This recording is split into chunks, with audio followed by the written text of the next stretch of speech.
Votre entreprise est opérationnelle et vous êtes prêt à vendre. Mais d'abord, parlons un peu de la configuration des clients dans Sage 50. Dans cette rubrique, nous couvrirons le processus rapide et facile de la création d'un client en utilisant le guide de configuration, puis nous vous montrerons comment entrer son solde d'ouverture. Vous pouvez configurer des clients en utilisant le guide de configuration ou le module Compte client. En utilisant le guide de configuration, les nouveaux clients seront opérationnels en un rien de temps. Au menu Configuration, choisissez Guide de configuration et cliquez sur Client. Dans le guide de configuration de la fenêtre Client, le seul champ qui doit être saisi est le nom de l'entreprise du client. Le reste des coordonnées du contact peut être saisi et changé n'importe quand. La colonne Solde dû affiche des informations sur le montant que le client vous doit et elle est en lecture seule. Cependant, si vous venez tout juste de créer votre entreprise dans Sage 50 et n'avez pas encore saisi vos soldes historiques, vous pouvez le faire en utilisant cette colonne. Ajoutons un nouveau client. Tapez la raison sociale dans le champ du client, puis tabulez pour aller au champ Contact afin de saisir le nom de votre personne ressource habituelle dans cette entreprise. Remarquez que les informations dans les champs Ville, Province et Pays s'affichent automatiquement. Cela découle du fait que nous avons précédemment modifié les paramètres de votre client pour inclure ces informations par défaut. Saisissons le reste des coordonnées de contact et rectifions la bonne ville et province pour notre client. Prenez note que le programme formatera le numéro de téléphone et le code postal. La colonne Solde dû affiche un solde 0 maintenant, mais lorsque vous entrez les factures et effectuez les paiements, alors ce champ s'actualisera. Lorsque vous entrez des données pour une entreprise déjà en exploitation dans Sage 50, vous devez saisir les soldes historiques ou d'ouverture. Vous pouvez seulement entrer ces soldes lorsqu'une entreprise est en mode historique.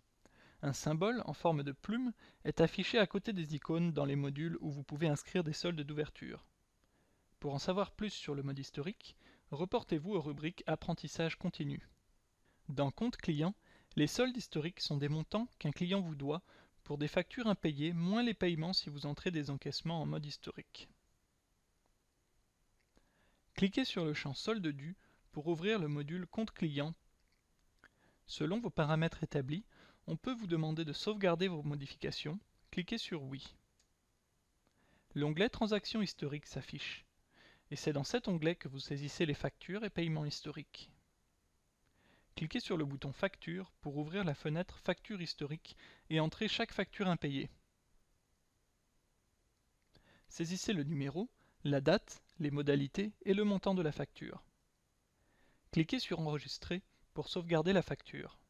Continuez d'entrer d'autres factures additionnelles en cliquant sur Enregistrer après chaque saisie de facture. Nous avons terminé la saisie des factures historiques pour ce client, nous cliquons donc sur Fermer. Dans le module des clients, vous pouvez voir que le solde dû a été modifié et il reflète la facture impayée que vous venez tout juste de saisir. Fermez l'enregistrement du client en cliquant sur le X dans le coin supérieur droit de la fenêtre. Retournons à la fenêtre Guide de configuration des clients. Vous pouvez voir le solde dû et le total du solde dû est affiché au bas de la fenêtre. Lorsque vous avez entré les soldes historiques et quitté le mode historique, la colonne Solde dû passe au mode de lecture seule, comme vous pouvez le voir dans cette capture d'écran tirée d'une entreprise qui n'est plus en mode historique. Pour ajouter un nouveau client, tabulez pour passer à la ligne suivante et poursuivez vos saisies. Ajoutons quelques clients, y compris les coordonnées si elles sont disponibles, ainsi que les factures impayées. Voyez le solde dû dans Enregistrement des clients avant de fermer la fenêtre. Dans la fenêtre Configuration des clients, le solde dû est affiché. Le nombre de clients s'affiche au bas de la fenêtre et le total du solde dû reflète la somme des soldes dus de chaque client. Ce montant devrait correspondre au compte de grand livre de compte client si un montant a été entré. En regardant au bas de la fenêtre Configuration des clients, vous verrez le message qui affiche n'est pas égal. Ce texte indique que le solde des comptes clients ne correspond pas au total du solde dû. Dans une nouvelle entreprise, ces montants doivent concorder avant de quitter le mode historique. Pour en savoir plus sur la façon de procéder si votre solde de compte client ne correspond pas au total du solde dû, cliquez sur le point d'interrogation dans le cercle bleu. Cliquons sur Fermer pour poursuivre et vous aurez le choix de 3 options si le solde de vos comptes clients ne correspond pas à la somme des soldes dus. Si vous sélectionnez la première option, vous retournerez à la fenêtre de client dans laquelle vous pouvez revérifier vos écritures. Si vous planifiez de passer plusieurs écritures historiques à l'avenir, choisissez la deuxième option pour sauvegarder les soldes courants et fermer la fenêtre.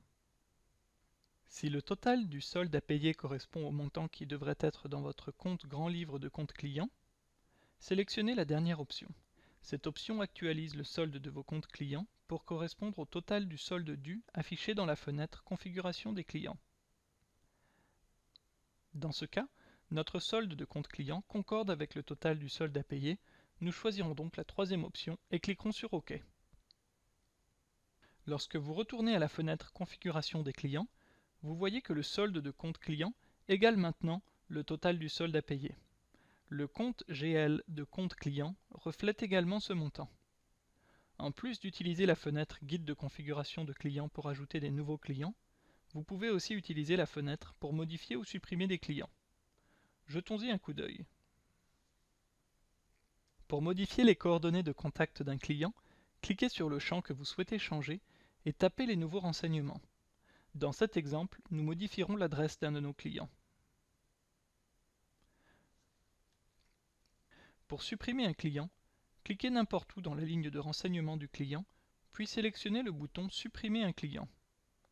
Lorsque le programme vous demande si vous souhaitez vraiment supprimer ce client, cliquez sur Oui. Lorsque le programme vous demande si vous voulez effacer les données de consultation pour ce client, cliquez sur Oui si celui-ci n'a aucun historique que vous souhaitez voir dans le futur. Une dernière remarque concernant les fenêtres du guide de configuration. Pour mettre en place la saisie de données et la visualisation, vous pouvez changer les colonnes de place en cliquant dessus et en les faisant glisser jusqu'à l'endroit souhaité dans la grille.